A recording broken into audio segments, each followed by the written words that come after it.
और मुल्क के मौजूदा हालात पर जमीयत उलमा हिंद के सदर मौलाना अरशद मदनी का तबसरा। इस वक्त की बड़ी खबर आपको बता दें कि ऐसा लगता है कि अब कानूनी की हुक्मरानी खत्म कानून की हो चुकी है। अरशद मदनी का बड़ा बयान आया है। तमाम इख्तियारात हुकूमतों ने अपने हाथों में ले लिए हैं। अब हुक्मरानों के मुंह से निकलने वाले अल्फाज ही कानून बन गए हैं। मुल्क में अब अदालतों की शायद जरूरत नहीं रही। पानी अब सर से ऊपर होता जा रहा है।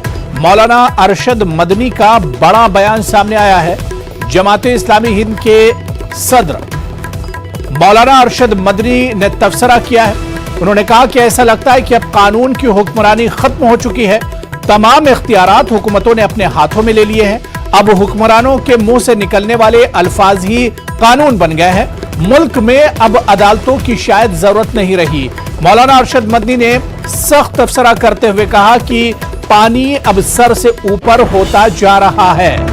तो जमीयत उलमा हिंद के सदर मौलाना अरशद मदनी ने मुल्क के मौजूदा हालात पर सख्त तबसरा किया है।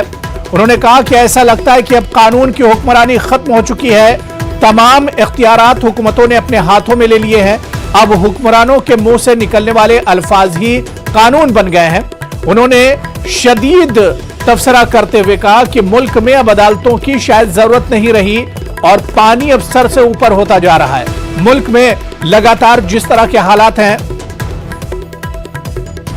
जुमे के रोज जिस तरह से एहतजाज हुआ था और उसके बाद जो कार्रवाई इंतजामिया और सरकार की तरफ से की गई थी और उससे पहले के भी जो हालात हैं, इन तमाम हालात को लेकर शदीद नाराजगी एक तरह से जाहिर की है जमीयत उलमा हिंद के सदर मौलाना अरशद मदनी ने, और उन्होंने सख्त तबसरा किया है। मौलाना अरशद मदनी ने तबसरा किया है कि ऐसा लगता है कि अब कानून की हुक्मरानी खत्म हो चुकी है। तमाम इख्तियारात हुकूमतों ने अपने हाथों में ले लिए हैं। अब हुक्मरानों के मुंह से निकलने वाले अल्फाज ही कानून बन गए हैं। जिस तरह से मुसलमानों के घर पर बुलडोजर चलाए जा रहे हैं, जिस तरह से बगैर किसी कानून के ही कार्रवाई कर दी जा रही है, उस पर सख्त नाराजगी जाहिर की है। मौलाना अरशद मदनी ने कहा कि मुल्क में अब अदालतों की शायद जरूरत नहीं रही है और उन्होंने सख्त तबसरा करते हुए कहा कि अब पानी सर से ऊपर होता जा रहा है।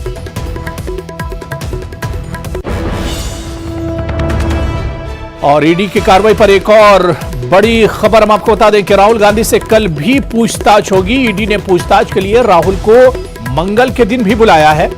अभी राहुल गांधी ईडी के ही दफ्तर में इस वक्त मौजूद हैं। 4 राउंड की पिछली पूछताछ हो चुकी है। पिछले 4 दिन राहुल गांधी से ईडी पूछताछ कर चुकी है। आज चौथा दिन पूछताछ का है। अभी भी ईडी दफ्तर में राहुल गांधी मौजूद हैं और इस वक्त बड़ी खबर आ रही है कि राहुल गांधी से कल भी पूछताछ होगी।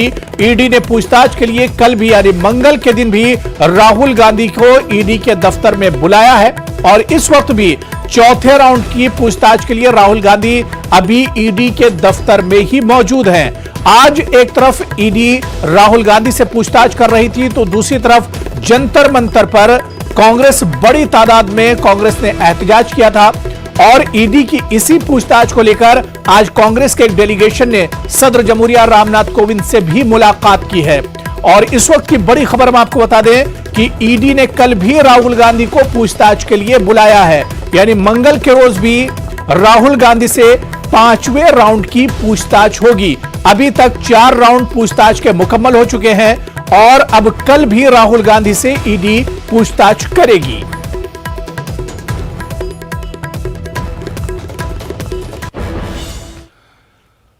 और अब बात भारत बंद की करेंगे। अग्निपथ स्कीम के खिलाफ भारत बंद के दौरान मध्य प्रदेश पूरी तरह से पुरअमन रहा। हालांकि महकमे पुलिस की जानिब से एहतियाती कदम उठाए गए। पूरे मध्य प्रदेश में अलर्ट जारी कर दिया गया था। मध्य प्रदेश के सभी शहरों में स्टेशन और बस स्टैंड की चौकसी बढ़ा दी गई थी। जीआरपी के साथ आरपीएफ को तैनात कर दिया गया था। मध्य प्रदेश के वजीर दाखिला डॉक्टर नरोत्तम मिश्रा ने नौजवानों के जरिए की जा रही अग्निपथ की मुखालिफत के लिए कांग्रेस की गुमराहकुन पॉलिसी को जिम्मेदार ठहराया। पूरी तरह से मध्य प्रदेश में शांति है। ये जो ईडी के थाने में जो छीछा लेदर हो रही थी ना, उसमें अपने वीर को बचाने के लिए प्रियंका जी ने अग्निवीर का सहारा लिया है। ये नौजवान की जब बात आती है तब तक देश में भ्रम फैलाने की कोशिश करते हैं। 370 का मामला आया, भ्रम फैलाया। 35A की बात आई, भ्रम फैलाया। ट्रिपल तलाक की बात आई, भ्रम फैलाया। GST की बात आई, भ्रम फैलाया। एक भारतीय सेना को सशक्त और मजबूत करने का एक जो प्रयास था, उस पर युवाओं को भटकाने की कोशिश की गई है। मध्य प्रदेश की स्थिति पूरी तरह से सामान्य है, नियंत्रण में है। राहुल गांधी से ईडी की पूछताछ और अग्निपथ स्कीम के खिलाफ लगातार आवाज उठाई जा रही है। कांग्रेस पार्टी ने संसद भवन से मार्च निकाला। कांग्रेस पार्टी के अरकान पार्लियामेंट राष्ट्रपति भवन जाना चाहते थे, लेकिन पुलिस ने इन्हें रोक दिया। कांग्रेस का वफद सदर जमहूरिया से मिलने गया तो उसके बाद बाकी बचे अरकान पार्लियामेंट विजय चौक पर नारेबाजी करते रहे। हमारे नुमाइंदे ने हालात का जायजा लिया। मार्च निकालने के पीछे क्या पूरा औचित्य है? देखिए, इस देश के लाखों युवा फौज में भर्ती होने के लिए मेहनत कर रहे थे, राष्ट्र की सेवा करनी थी। अब उसके ख्वाबों को अग्निपथ पे डालकर जलाकर खाक करने वाली जो स्कीम अग्निपथ लाए, जिसे पूरे देश के युवा आक्रोशित है, उनकी आवाज़ हम बन रहे हैं।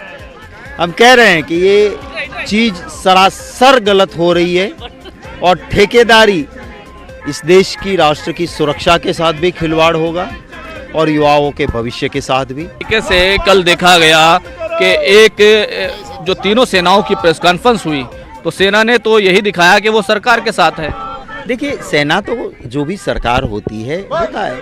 अगर सबसे पहले ये सेना का निर्णय होता तो किसका ट्वीट आता? सेना का आता कि हम ये करते हैं, या रक्षा मंत्री का आता? प्रधानमंत्री जी ने एक दिमाग में उनके जो भी गिमिक आ जाता है उसका वो इम्प्लीमेंट करते हैं और उसी के चलते हुए उन्होंने ट्वीट किया। राजनाथ सिंह ने बड़े अच्छे से सही बात देश को बता दी। उन्होंने कह दिया कि ये प्रधानमंत्री जी का धन्यवाद, माने उसका निर्णय था, तो ये निर्णय वापस लेना होगा। यहाँ पर सांसद नासिर हुसैन साहब यहाँ पर मौजूद है। नासिर साहब, राष्ट्रपति से मिलने गए हैं, क्या मांग है, क्या चीज़ें हैं? देखिए, अग्निपथ की जो योजना इन्होंने लाई है उसको लेके काफ़ी बहस टेलीविज़न चैनल्स पे भी है। काफ़ी हिंसा जो है बहुत सारे स्टेट्स में हुए हैं, पब्लिक प्रॉपर्टी का नुकसान हुआ है।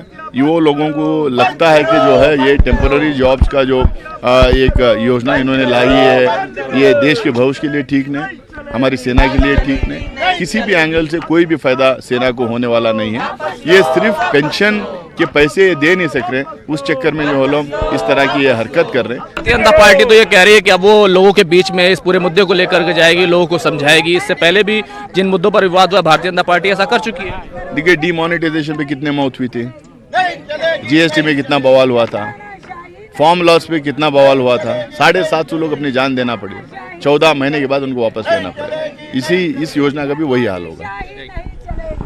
तो सीधे तौर पर मांग यही है कांग्रेस से मेंबर ऑफ पार्लियामेंट्स की कि इस योजना को वापस लिया जाए। यही वजह है कि कांग्रेस मुखर होकर के साफ तौर पर वो इस पक्ष में है कि इस मुद्दे को पूरे जोर शोर से उठाएगी। ये जो स्कीम है, इस योजना को लेकर के सीधे तौर पर राजनीति और मुकाबला देखने को मिलने वाला है। कैमरामैन फिरोज वानी के साथ खुर्रम शहजाद, न्यूज़ 18 दिल्ली।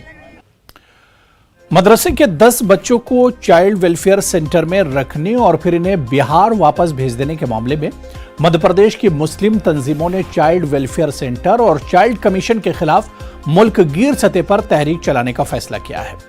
मध्य प्रदेश जमीयत उलमा के ज़ेर-ए-एहतमाम मामले को लेकर भोपाल शहीद नगर में मुनक्किदा मुस्लिम तंजीमों के नुमाइंदों की मीटिंग में CWC की कारकर्दगी को मुस्लिम बच्चों को हक तालीम से महरूम करने की साजिश करार दिया गया और इसको लेकर जमहूरी तरीके से कानूनी लड़ाई लड़ने का फैसला किया गया।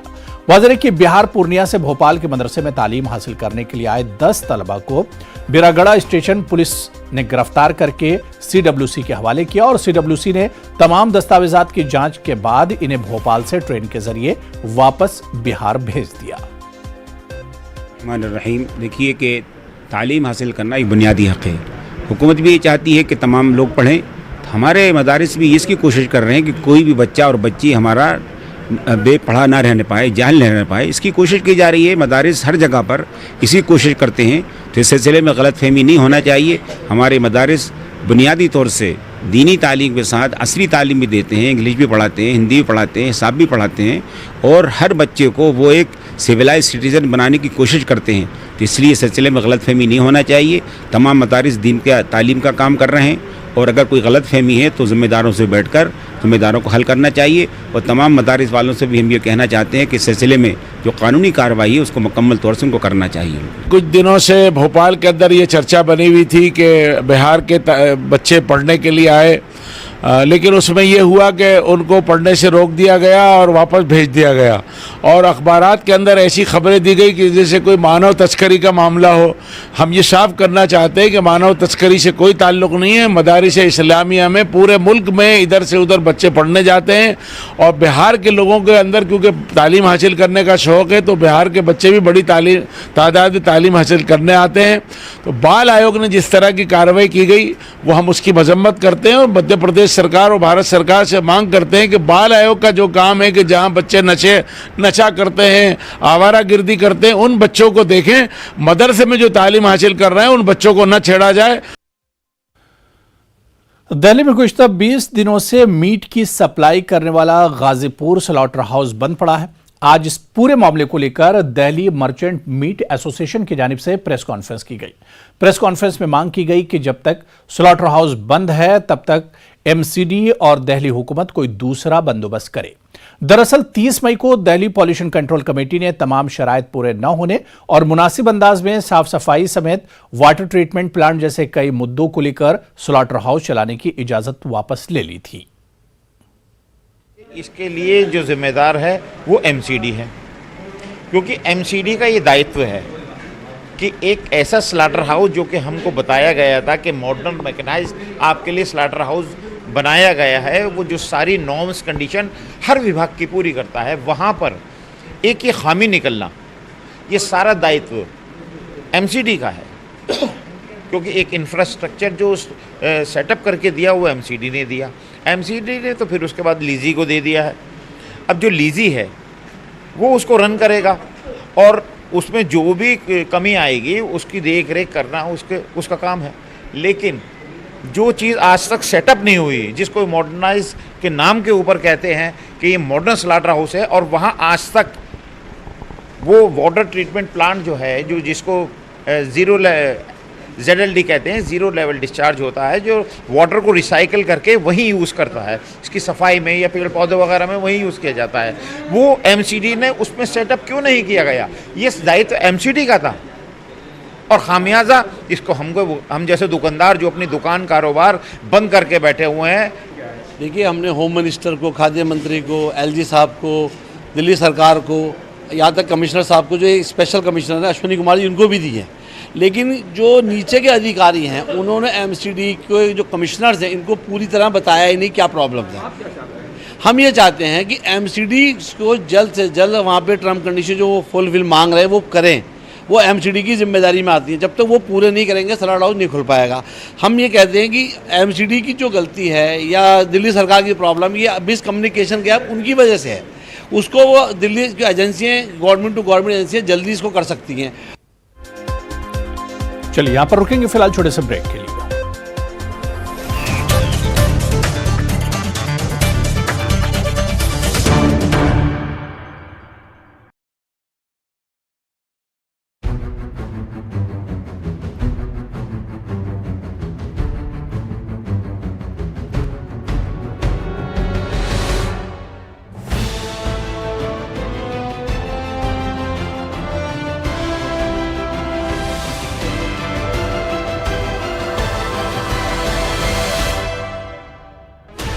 Sixteen channels, 15 languages, 26 states, 1,200 plus reporters, 66.9 crore viewers. India's largest news network, News 18 Network.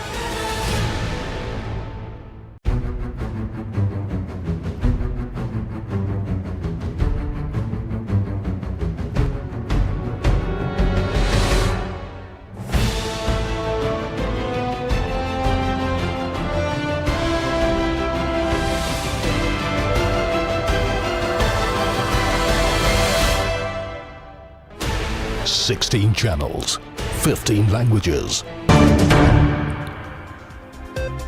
Madhya Pradesh के आज़मीन हज की परवाज 25 जून से मुंबई के लिए शुरू होगी। आज़मीन हज को मुक़द्दस सफर के लिए रवाना करने और इनके इस्तकबाल का समाजी तंजीमों के जरिए सिलसिला शुरू हो गया है।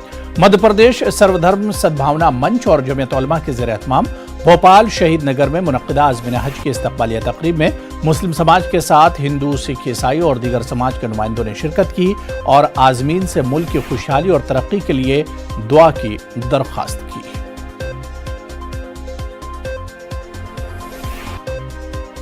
मेरे छोटे भाई हज पे जा रहे हैं। किस्मत वालों को ही ये बहुत सौभाग्य समा मिलता है। मैं वो सतगुरु के चरणों में, अल्लाह के चरणों में यही दुआ करता हूँ कि ये जो हज करने जा रहे हैं, इनकी जो हज सफलताओं को छूते हुए फिर वापस आए। ये तो हर मुसलमान की चाहत होती है कि वो मक्का मुकर्रमा और मदीना मुनव्वरा की ज़ियारत करने के लिए जाए। ये ख़ास मौका है और अल्लाह ने हमारी दुआ सुनी। आज हमको भी इस काबिल समझा कि अपने दरबार में हाज़िरी के लिए तो हम वहाँ जा रहे हैं। तो इंशाअल्लाह मुल्क के लिए और तमाम अपने दोस्तों के लिए और तमाम जितने भी मेहमान जो आज यहाँ पे हाज़िर हुए, जिन्होंने इस्तकबाल रखा, उन सब के लिए, उन सब के हक़ के लिए, उन सब की जायज़ तमन्नाओं के लिए और ख़ास तौर पर अपने मुल्क हिंदुस्तान के लिए, ताकि यहाँ पर अमन अमान रहे और जितने भी फ़िरक़ा परस्त लोग जो फ़िरक़ा परस्ती फैलाते हैं उनका ख़ात्मा हो। और हम यही चाहते हैं कि हमारा मुल्क बहुत तरक्की करे और पूरा मुल्क अमन अमान के साथ रहे। हमारे भाई को हमारे समाज की ओर से बधाइयाँ और शुभकामनाएं प्रेषित करता हूँ। इनकी यात्रा मंगलमय हो और जो भी अनुभव ये वहाँ पे करें, वे वापस आके हमारे साथ, हमारे समाज के साथ उसको बांटें और हम सब एकता के साथ अपना जीवन जिए। खाना काबा में और मदीना मुनव्वरा में तमाम करें, इनकी दुआओं को परवास मिले, वहाँ पर कबूलियत का शरफ़ हासिल हो। आज हम इनके हक़ में दुआ करने आए हैं और मुबारकबाद अर्ज़ करने आए हैं कि खुदा इनको अपने वतन की तरफ पूरी इबादत की कबूलियत के बाद रसूलुल्लाह सल्लल्लाहु अलैहि वसल्लम के सदक़े हज की कबूलियत का शरफ़ को हासिल करके ये अपनी वतन की तरफ वापस लौटें, सालिमीन गानिमीन, सलामती के साथ, सेहत के साथ। जी, मामीलाल सैनी। आज हमारे भाई हज पे जाने को हैं। मैं भगवान से प्रार्थना करूंगा ये अच्छे से हज पे जाएं और अमन शांति और देश के लिए अच्छी से दुआएं करें और हम सब लोगों के लिए दुआ करें। और हम भी भगवान से प्रार्थना करते हैं ये अच्छे से जाएं और सब काम अच्छे से करें।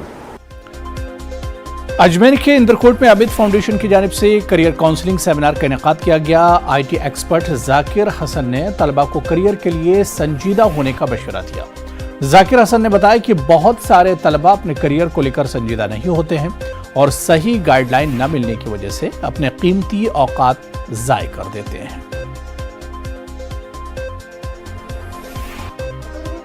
आज उम्मत फाउंडेशन के अंडर में यहाँ पर एक सेमिनार ऑर्गेनाइज किया गया। उसका टॉपिक था वो बच्चों को मोटिवेशनल स्पीच का था। तो बच्चों को यहाँ पर एक मोटिवेशनल सेमिनार दिया गया। उसके अंदर मेरी कोशिश ये रही कि बच्चा अपने करियर को लेकर के सीरियस हो जाए, थोड़ा सिंसियर हो जाए। हमारी जो सबसे बड़ी परेशानी आ रही थी कि बच्चे पढ़ना चाहते हैं, माँ बाप पढ़ाना चाहते हैं, लेकिन सही गाइडलाइन नहीं मिलने की बिना पर 10वीं 12वीं पढ़ाने के बाद बच्चे पढ़ाई छोड़ देते हैं। उसी को देखते हुए हमने आज ये सेमिनार आयोजित किया है, जिसके अंदर बहुत अच्छा बच्चों का फीडबैक आया है और आइंदा आगे से भी इस तरीके के सेमिनार करने की हमारे पास बात आई है। ये कैरियर काउंसलिंग को लेके रखा गया है और हमारे यहाँ जो सबसे बड़ी तकलीफ़ है वो इसी बात की है या कमी है, जो ड्रॉबैक है हमारा वो यही है कि हमारे यहाँ जो है कोई गाइडेंस नहीं है बच्चों को। बच्चा 10वीं कर लेता है, उसके बाद में उसको इस बात के लिए तैयार करना या वो गाइड करना, इस तरह का कोई इंतज़ाम नहीं होता है। आज का जो ये सेमिनार जो ऑर्गेनाइज किया गया है, इससे बेशक बच्चों को बहुत अच्छा फ़ायदा पहुँचेगा। महाराष्ट्र के 10वीं बोर्ड के इम्तिहान में हुफ़ाज़ इकराम ने नुमाया कामयाबी हासिल की है। मुंबई के मालवनी मलाड में वाक़े जामिया तजवीदुल कुरान और नूर महल उर्दू स्कूल के 22 हुफ़ाज़ इकराम ने 10वीं बोर्ड का इम्तिहान मुमताज़ नंबरात से पास किया है। इनकी हुफ़ाज़ की चार जानिब से हौसला अफजाई हो रही है। वहीं इनकी कामयाबी के बाद से स्कूल की भी तारीफ हो रही है। स्कूल के प्रिंसिपल का कहना है कि दीनी तालीम के साथ साथ असरी तालीम वक्त की अहम जरूरत है। खास रिपोर्ट देखिए। मुंबई के मदारिस में ज़ेर तालीम 22 ऐसे हुफ्फाज हैं जिन्होंने हिफ्ज के दौरान 10वीं बोर्ड का इम्तिहान भी पास किया है। इन 22 हुफ्फाज का ताल्लुक जामिया तजवीदुल कुरान और नूर महल उर्दू स्कूल से है। ये दोनों इदारे मुंबई के मालवनी मलाड में वाक़ हैं। हाफिज अबू तलहा अंसारी ने SSC के इम्तिहान में 83.40% नंबरात हासिल किए। अबू तलहा का कहना है कि कोरोना की वजह से स्कूल बंद थे, हमने ऑनलाइन तैयारी की। वहीं हाफिज मोहम्मद हुजैफा ने 80% नंबरात हासिल किए हैं। सभी ने ऑनलाइन तैयारी करके SSC इम्तिहान दिए हैं। 83.40 आया मेरे 10वीं में, और हमने पढ़ाई के लिए बहुत स्ट्रगल किया। ऑनलाइन की वजह से हमारी पढ़ाई वीक हो गई थी, और फिर बाद में हम यहाँ मदरसे की वजह से हमें एक्स्ट्रा क्लास दी गई। फिर एक्स्ट्रा क्लास में हमने खूब मेहनत की और ये मकाम हासिल किया। पढ़ने में तो बहुत दिक्कत आ रही थी, लेकिन हम लोग ने टाइम को मैनेज किए, डिवाइड किए बराबर, और फिर बाद में उस हिसाब से पढ़ाई की। जो बच्चे कुरान करीम की तालीम हासिल करते हैं वो कुछ पीछे रह जाते हैं दुनियावी लाइन में, फिर दुनिया में वे दर दर भटकते रहते हैं, मतलब ज़्यादा आगे नहीं जा पाते। और जो लोग खाली स्कूल पढ़ते हैं फिर वो आखिरत के मामले में नीचे हो जाते हैं। इस वजह से मैंने चुना कि दोनों तालीम हासिल की जाए, और यही तालीम सही है। मेरा 10वीं में परसेंटेज 80.80 थी। आगे मैं सोचा कि साइंस से मतलब सॉफ्टवेयर इंजीनियर है। दुनियावी लाइन में हमारे मतलब मुस्लिम कौम थोड़े पीछे है, इसलिए मैं सोच रहा हूँ कि मुस्लिम भी थोड़े आगे बढ़े। टफ था, लेकिन मैं सबसे बड़ा शुक्रगुजार हूँ अपने असातिज़ा का, जिसने हमारे ऊपर टाइम खर्च किया और हमें इस काबिल बनाया। हम सुबह उठते थे, फिर फजर की नमाज़ पढ़ के उसके बाद थोड़ा सा दीनी तालीम पढ़ते थे, कुरान शरीफ। उसके बाद फिर स्कूल 1 बजे तक पढ़ते थे, फिर उसके बाद खाना पीना खा के आराम करते थे, फिर उसके बाद फिर स्कूल का लेके बैठ जाते थे, और रात को भी स्कूल का पढ़ते थे। नूर महल स्कूल की प्रिंसिपल शाजिया साजिद खान का कहना है कि दीनी तालीम के साथ साथ बच्चों को हम असरी तालीम से भी रोशनास करा रहे हैं। इस पोस्ट में रहकर मुझे बहुत ही सुकून मिलता है, क्योंकि ऐसा है कि यहाँ पे दीनी तालीम के साथ साथ असरी तालीम भी है, जो मतलब इसका मिक्स मतलब कहाँ बहुत कम देखने मिलता है। और हम ये ज़्यादातर सोचते हैं दुनियावी तालीम को, कहीं कहीं हम इसको इम्बैलेंस कर देते हैं। कितने लोग दुनियावी तालीम पे बहुत ज़्यादा तरजीह दे देते हैं और कितने लोग असरी तालीम पे ज़्यादा तरजीह दे देते हैं, पर यहाँ पे दोनों चीज़ में काफ़ी एतदाल है अल्हम्दुलिल्लाह। यहाँ से अल्हम्दुलिल्लाह अब तक जब से ये इदारे की बुनियाद शुरू हुई है, अब तक 97 हुफ्फाज ने यहाँ पर तालीम हिफ्ज़ की तालीम हासिल की है, और साथ में असरी तालीम भी हासिल की है, और दीगर कई शोबों में उन्होंने नुमाया कामयाबी हासिल की है। दीनी तालीम के साथ असरी तालीम वक्त की जरूरत है। ऐसे में जब बच्चे कुरान और साइंस की तालीम एक साथ हासिल करेंगे तो उनका मुस्तकबिल हर हाल में रोशन होगा। Bureau report, news 18 Urdu. लोग एक दूसरे के मजहब का एहतराम करें, किसी भी मजहब के रहनुमा की तौहीन से बाज रहें। कोई भी मजहब नफरत नहीं सिखाता। बेंगलुरु में बैन मजहबी इजलास में इन ख्यालात का इजहार किया गया। कर्नाटक धार्मिक सौहार्द वेदिके के तहत मुनक्किदा इस नशिस्त में जमात इस्लामी हिंद के नायब अमीर इंजीनियर मोहम्मद सलीम ने खिताब किया। उन्होंने कहा कि रियासती और कौमी सतह पर आपस में इत्तेहाद को मजबूत करने वाली तंजीमों को मजीद फाल तरीके से काम करने की जरूरत है। मुख्तलिफ मजाहिब के रहनुमाओं ने कहा कि लोग एक दूसरे के मजहब को समझें और मजहब के नाम पर नफरत फैलाने वालों से दूर रहें। जो हमारे धर्म ग्रंथ जारे ऋषि मुनि हैं, गुरु हैं, उन्होंने हमें कभी की किसी नफरत करने का ये पैगाम नहीं दिया, आपस में सद्भावना का पैगाम दिया है। इसलिए हमको भी सभी से सद्भावना से रहना चाहिए। जैसे एक बगीचे में तरह तरह के फूल होते हैं, वहाँ पे फल भी होते हैं, लेकिन सब एक बगीचे को सभी जब मिलके एक उसका शोभा को बढ़ाते हैं, ऐसे ये देश में जो सभी धर्म हैं, सभी लोग हैं, परमात्मा का एक बगीचा है, और इसके इसमें हमको सभी को ऐसे मिलजुल के रहना चाहिए। धर्म गुरुओं का एक मंच पिछले 20 सालों से काम कर रहा है। उसका नाम है धार्मिक जन मोर्चा, राष्ट्रीय धार्मिक जन मोर्चा। वो नेशनल लेवल पर वो फोरम काम कर रहा है, और मैं उसके संयोजक के तौर पर मेडिकल इंजीनियरिंग और दीगर कोर्सेज में ज़ेर तालीम तलबा की हौसला अफजाई का खुशनुमा मंजर बेंगलुरु में देखने को मिला। दानिश एजुकेशनल ट्रस्ट ने 250 मुंतखब तलबा में 70 लाख रुपए की स्कॉलरशिप तकसीम की।